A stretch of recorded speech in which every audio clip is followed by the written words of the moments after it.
Hello one and all, welcome to another Greggington Gaming video, and today we're going to talk about the best free-to-play commanders for rallying barbarian forts. I'll give you a clue, it ain't Sun Tzu.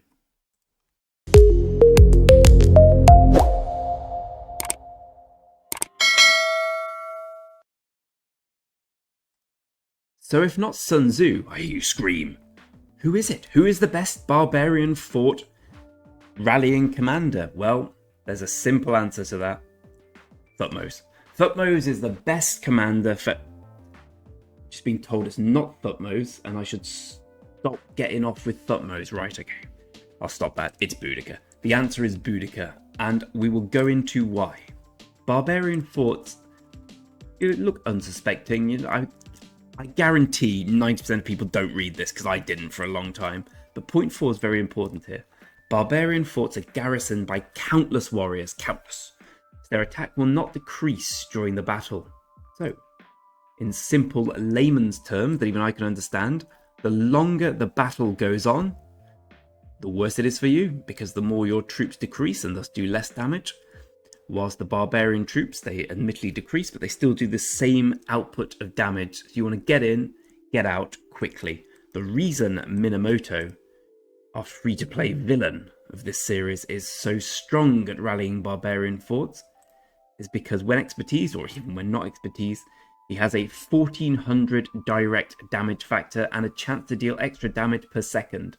They call him a nuking commander, which is pretty accurate. He goes in, he does loads of damage. If he's in PvP, he gets killed pretty quickly, but he goes in, smashes, hits hard, then goes home.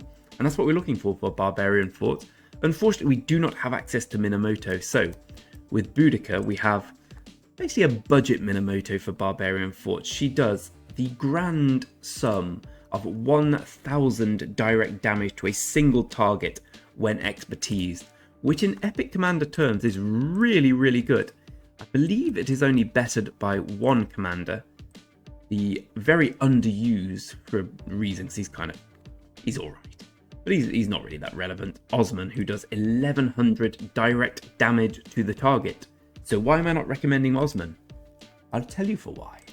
Boudicca has this peacekeeping talent tree, all peacekeeping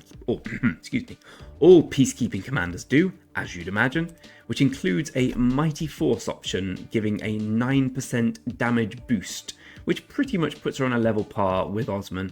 But unlike dear old Osman, she also gets 15% increased skill damage, that as well, and she gets what's crucial in the long run, a 10 AP discount. So instead of rallying 10 barbarian forts for 1500 AP points, she does it for 1400. It doesn't seem much, but considering you'll need to rally thousands, you need like 20,000 books, 20-something thousand books to get to level 25.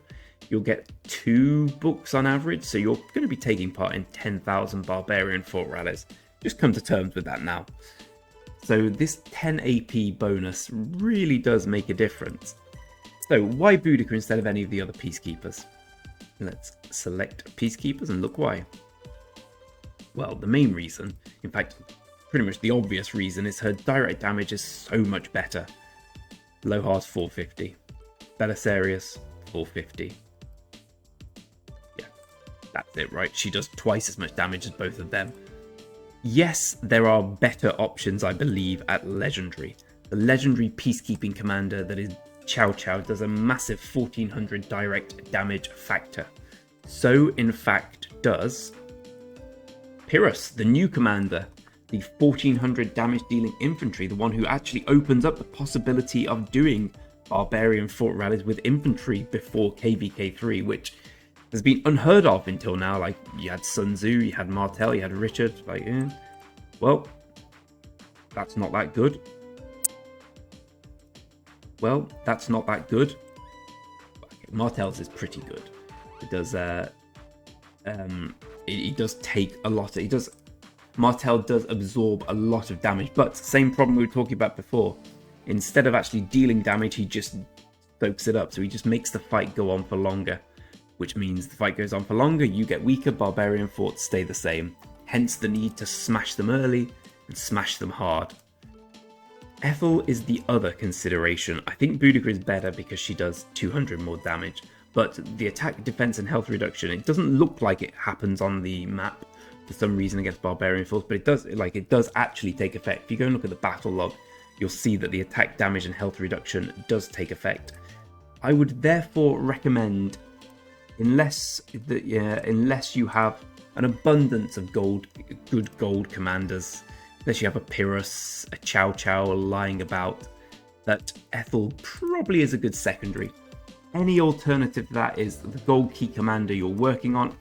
It's generally a bad idea to put universal gold sculptures in gold key commanders. The logic being, well, you'll get them for free in the long run anyway. The long run takes about 3 years to get I'd say about 2.5-3 years is the time it takes to get a gold key commander maxed, during which time you won't be able to experience the joy of using someone like Martel or Pyrrhus in KVK1. So I completely understand why people would put gold sculptures there.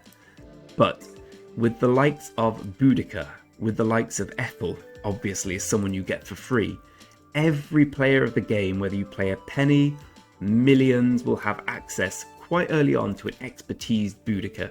Every player of the game will eventually have access to an Ethel. As long as you don't completely neglect Expedition, by KVK2 you should have a pretty close to maxed Ethelfled. I believe that's how you pronounce it. Therefore, if we're being truly free to play, we're considering that we don't want to spend gold heads on other commanders who are from gold keys. We want to save them for YSG, Alexander, Saladin, KVK3, even the much more meta ones like Yuliang, Nevsky, Scipio.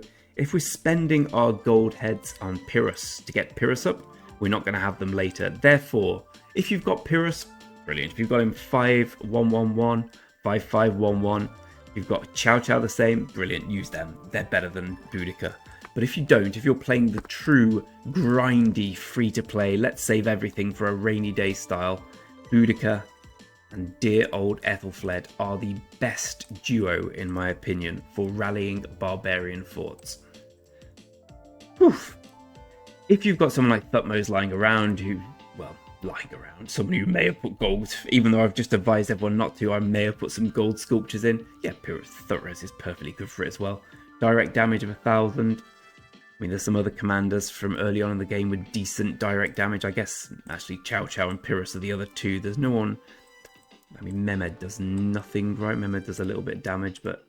yeah, well, Mehmed does 1150, so far more than nothing. But let's be realistic. No one's putting gold keys in Mehmed. No one's putting gold sculptures in Mehmed. So I'm just going to discount him. I'd say Thutmose, Chow Chow, and Pyrrhus are perhaps the ones you may have focused on, in which case go for them. If not, stick with your epics. Stick with dear old Boudicca. Get them maxed out as soon as you can. Maybe focus, like I have, on a partner for your KVK1 battalion.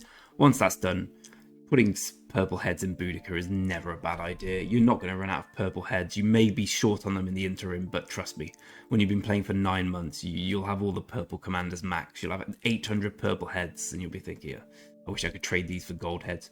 You can't. So make hay while the sun is high. Is that the phrase? I don't know, and get Boudicca max as soon as possible. You're never going to be as relevant as a Minamoto March. Someone with Minamoto will always slap Barbarian forts better than you, but hey, we're free to play, we make do with what we can, and we make do here with Boudicca. Never Sun Tzu. Every time I see a Sun Tzu fort rally, a bit of me perishes. Don't make me perish. Stick with dear old Boudicca, and go to Stonehenge, which is somewhat connected to Boudicca because they're both English and quite old. And I'm not that good at history, that's where the connection ends. Well, I hope this has been helpful to some people. I wish I'd seen a video like this when I first started playing. The amount of terrible commanders with whom I rallied Barbarian forts, but the key thing to take away, the longer the battle goes on, the worse it is for you. So get in, hit hard, direct damage over everything. If not Boudicca, someone's single target with a direct damage over 1,000. I think that's everything. Good luck rallying Barbarian forts. See you next time.